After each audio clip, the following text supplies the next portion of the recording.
Bonjour Alexis Mas, bienvenue. Merci, bonjour. Vous êtes donc le président du Forum pour l'investissement responsable qui fête ses 20 ans cette année. C'est quoi, quelle mission pour ce forum ?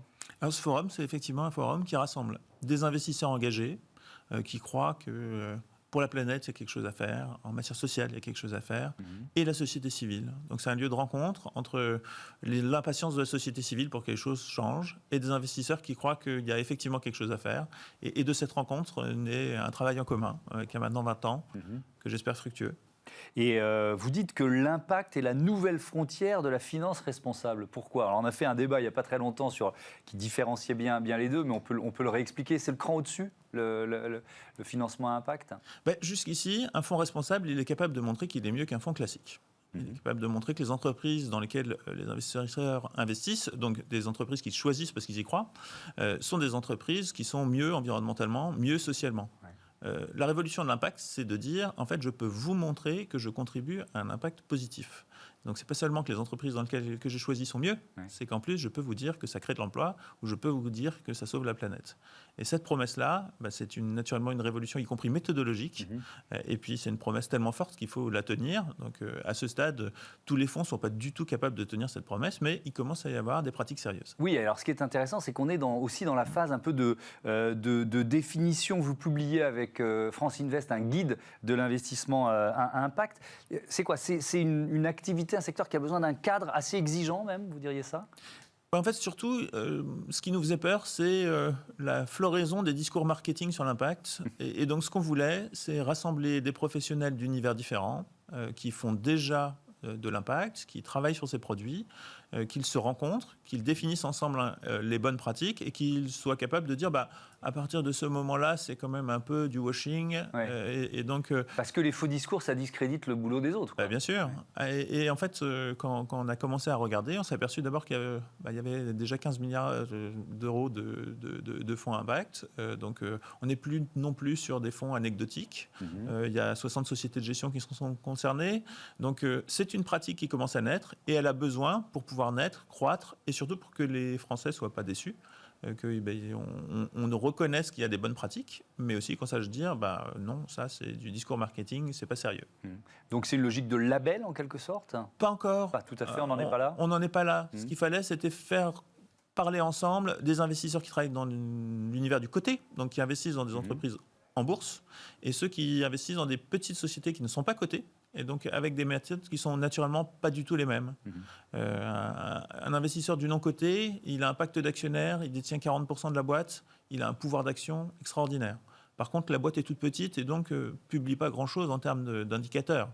Et donc, il a un pouvoir d'action, mais il a du mal à faire la démonstration de sa pratique. C'est l'inverse quand on investit dans une grande entreprise du CAC 40.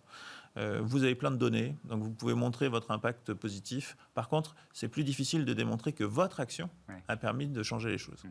Alors, quelques chiffres sur ces investissements à impact. 715 milliards de dollars en 2020, 502 milliards en 2019. Donc, on est sur une progression qui est très forte.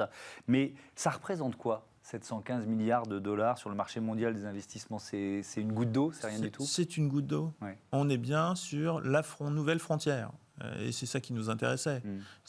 On se rend bien compte que les Français, un jour, vont demander à leurs banquiers ce que les banquiers font avec notre argent. Je crois qu'ils commencent de plus en plus à le faire. Et ils commencent à le faire. Et à être déçus parce qu'il n'y a pas beaucoup de produits à impact ou même de produits responsables qui leur sont proposés. Et donc, les produits responsables commencent à se diffuser largement. On le voit régulièrement et les encours progressent très vite.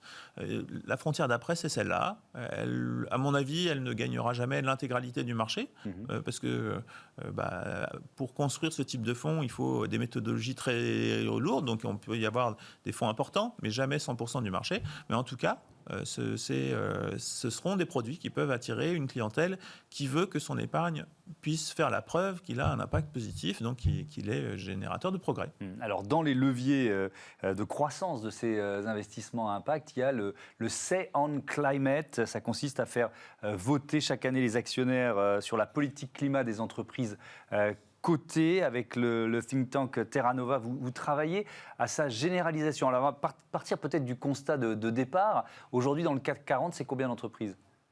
Cette année, c'est la première année qu'il y a des entreprises qui le font, et il y en a 3. Bon. Donc Vinci, Atos et Total. C'est bien, bravo à elle. Ça consiste en quoi d'ailleurs? L'idée, c'est d'instaurer un dialogue permanent entre les investisseurs et les entreprises sur leur stratégie climatique, avec un vote en assemblée générale d'actionnaires chaque année, un vote consultatif. Le but, c'est pas de remplacer la direction si le vote se passe mal. Le but, c'est d'avoir un dialogue permanent sur les sujets de climat. Et donc, les entreprises, d'abord, publient leur stratégie climatique, que les actionnaires votent dessus. Et donc, si la stratégie manque d'ambition, d'abord, les votes ne vont pas être si bons que ça, notamment comparés aux autres. Et puis ensuite, éventuellement, il peut y avoir un vote négatif ou l'introduction d'une résolution contraire. Mais aujourd'hui, les outils ne sont pas ceux-là. Aujourd'hui, une fois de temps en temps, on a une résolution climat qui est posée, c'est arrivé l'année dernière. Et donc, ce dialogue a lieu en coulisses, mais on pourrait tellement en faire plus, et notamment en institutionnalisant un espace de dialogue. Parce qu'en fait, ce qui compte dans la RSE, et ce n'est pas différent en matière d'investissement que dans d'autres domaines de la RSE, c'est l'existence du dialogue. Et il faut un dialogue avec le dialogue social, avec les salariés, un dialogue avec les parties prenantes, mais naturellement aussi avec les investisseurs. Oui, mais vous l'avez dit, ce vote, il n'est que consultatif. Ça suffit, malgré tout. Le fait que le dialogue s'engage, c'est déjà. Je pense que pour un directeur général d'une grande entreprise qui souhaite être reconduit dans son mandat, avoir un vote très faible, une majorité très faible, ou pire, un vote négatif, ça fait quand même sacrément désordre. Oui. Et sans compter que les investisseurs, une année votent contre, mais s'il n'y a pas de progrès, alors soit désinvestissent, et pour lui ça a des conséquences financières, soit peuvent décider de le remplacer. Est-ce que le fait de participer à ce Say on Climate pour des entreprises cotées, ça suppose qu'elles modifient leur statut ? Est-ce que finalement le droit des entreprises françaises est adapté à cette démarche ? Alors, tout l'enjeu de la note, et c'est une question qui a été posée internationalement. Finalement, il y a un mouvement international qui pose la question, est-ce qu'on peut le faire ? Alors, la réponse, j'ai écrit la note avec un avocat qui a vraiment analysé les choses dans le détail, c'est oui, bien sûr, c'est possible, et c'est possible à droit constant.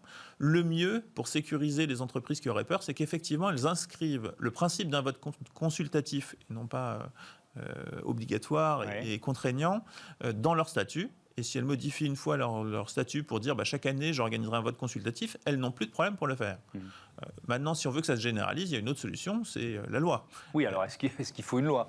La loi, c'est l'étape d'après, c'est celle que, bien sûr, on souhaite. Il y a une loi climat-résilience aujourd'hui au Parlement. Oui, qui est discutée, ce sera le thème de notre débat d'ailleurs. On est sur le thème du climat. Sur les énergies fossiles, on va parler de ça dans un instant. Exactement, on est sur le thème du climat. Moi, je souffle l'idée aux parlementaires, déposer une résolution, un amendement, et proposons un vote obligatoire, comme ça existe déjà sur le Say on Pay, c'est-à-dire la rémunération des dirigeants.